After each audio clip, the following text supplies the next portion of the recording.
Oi, gente! Hoje vamos dar início ao nosso módulo de Zoologia 3. Já estudamos fungos, bactérias, vírus, protozoários e agora vamos adentrar no reino animal, começando com as características gerais. Diferente dos procariotos, o reino animal são compostos por seres eucariotos, que contêm um núcleo bem definido. São seres multicelulares, diferente das bactérias, que são unicelulares. São heterotróficos, não conseguem produzir o próprio alimento. Têm a digestão interna, a ausência de parede celular, membrana com esteróis, porque nossa membrana plasmática é composta por fosfolipídios. Isso a gente vai ver um pouquinho mais para frente. Proteínas estruturais e extracelulares e especializações teciduais, muscular e nervosa. Agora a gente vai falar um pouquinho, antes de avançar, o número de folhetos embrionários.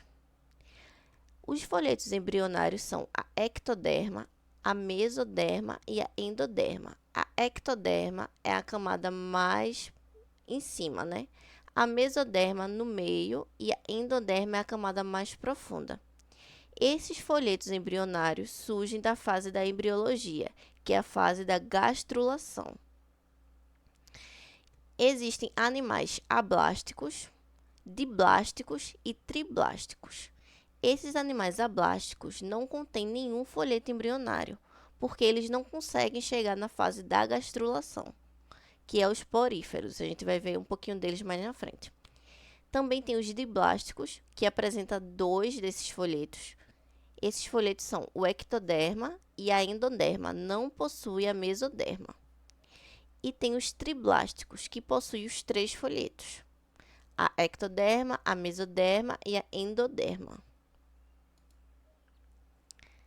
Vamos agora falar sobre os poríferos. Os poríferos são nada mais nada menos que as esponjas do mar. Eles não têm tecido verdadeiro, são aquáticos, sésseis, porque eles não se movem, e são organismos filtradores, e são monóicos, tanto sexo feminino quanto masculino. Aqui a gente vê uma esponja. Estes conócitos ficam em cima delas para filtrar a água e também trazer um pouco da alimentação dela. Esses organismos são ablásticos. Eles não têm nenhum folheto embrionário, por isso eles não têm tecido verdadeiro, certo? Também temos os quinidários, que como os poríferos, eles sofrem muito com essa pressão ambiental que a gente está vivendo. Diferentes dos poríferos, os canidários possuem tecidos verdadeiros. Eles são diblásticos. Eles têm a ectoderma e a endoderma. Também são sésseis e também têm vida livre, que são as medusas ou os pólipos. Tem a cavidade gastrovascular com apenas um orifício, a boca e o ânus no mesmo lugar. Agora vamos falar sobre os plateumintos. Os plateumintos são triblásticos, porém são acelomados. O que é um animal com celoma? Um animal com celoma é que sua cavidade é composta de mesoderma, mas eu disse que animais triblásticos tinham mesoderma, só que os plateumintos são uma exceção. Eles são achatados, são de vida livre ou parasitas, aquático ou terrestres úmidos, faz respiração cutânea pela pele e também sua excreção. Tem uma cavidade gastrovascular apenas com boca, porque é incompleto. Não tem um sistema circulatório.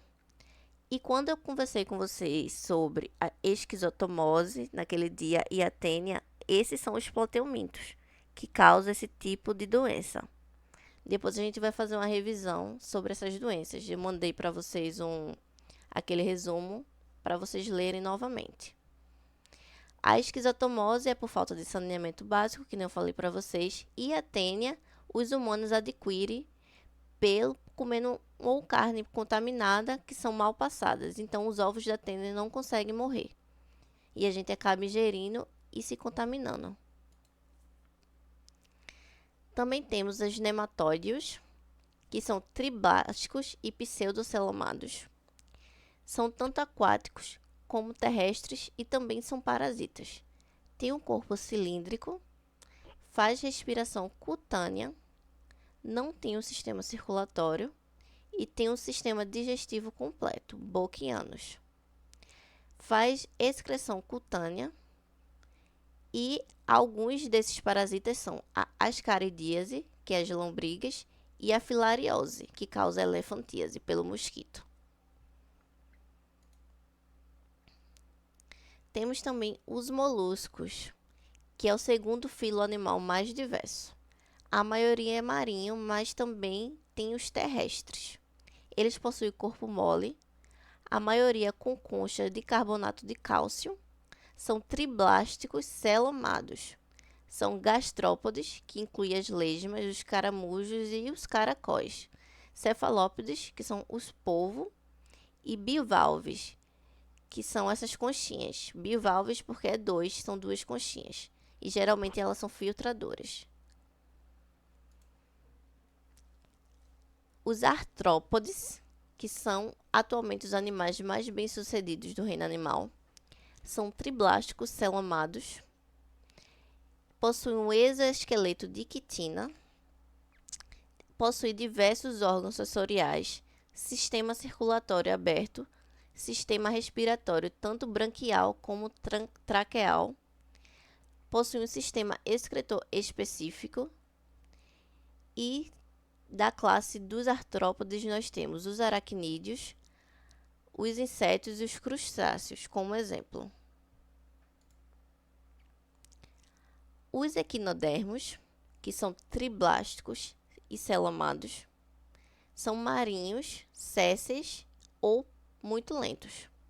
Tem um endoesqueleto de placas calcárias com projeções pontiagudas, ampolas e pés ambulacrais, um anel nervoso que se comunica com os tentáculos, com esses cordões nervosos, e faz respiração branquial. Também temos no reino animal os cordados, que possuem a notocorda, que é como se fosse a nossa coluna vertebral. São os primeiros seres que possuem essa primeira notocorda. Cordão nervoso dorsal, fendas faringianas, cauda muscular pós-anal vai até lá embaixo. E também tem os cefalocordados, que são dos cordados, que tem a notocorda mantida depois da fase adulta. Os urocordados, que são sésseis e na fase adulta eles perdem a notocorda. E tem os vertebrados agnatas, que eles não possuem a mandíbula, porém possuem vértebras rudimentares. Os répteis, que têm a pele com escamas, placas ósseas, respiração pulmonar, ovos com casca porosa para fazer essa respiração, excreção de ácido úrico, são dioicos com desenvolvimento direto, a maioria é ovípara e algumas espécies podem incubar o ovo por um período dentro do corpo. São ectodérmicos, adquirem calor no ambiente que regula a temperatura corporal. Temos também as aves, que possuem penas, que são modificações de escamas, que a gente conversou também naquele dia sobre os dinossauros e algo do tipo. Não tem bexiga urinária e não tem dente, porque essas são algumas especializações para deixar as aves mais leves durante o voo. Tem um grande músculo peitoral justamente para poder fazer esse voo. Quilha no externo, que é o osso do peito, excreção de ácido úrico, pulmonados com sacos aéreos e possui ossos pneumáticos. Esses ossos pneumáticos são ossos mais levinhos, que também é para auxiliar no voo. São endotérmicos, ovíparos com casca e tem cirígea glandular oripigiana. E por fim, temos os mamíferos, que possuem glândulas mamárias e pelos. Tem a sua diferenciação dentária, gordura subcutânea para auxiliar na temperatura, são endotérmicos, possuem os pulmões com alvéolos e têm excreção de ureia na urina. E com isso nós finalizamos o reino animal. Na aula a gente conversa melhor sobre a evolução de todos esses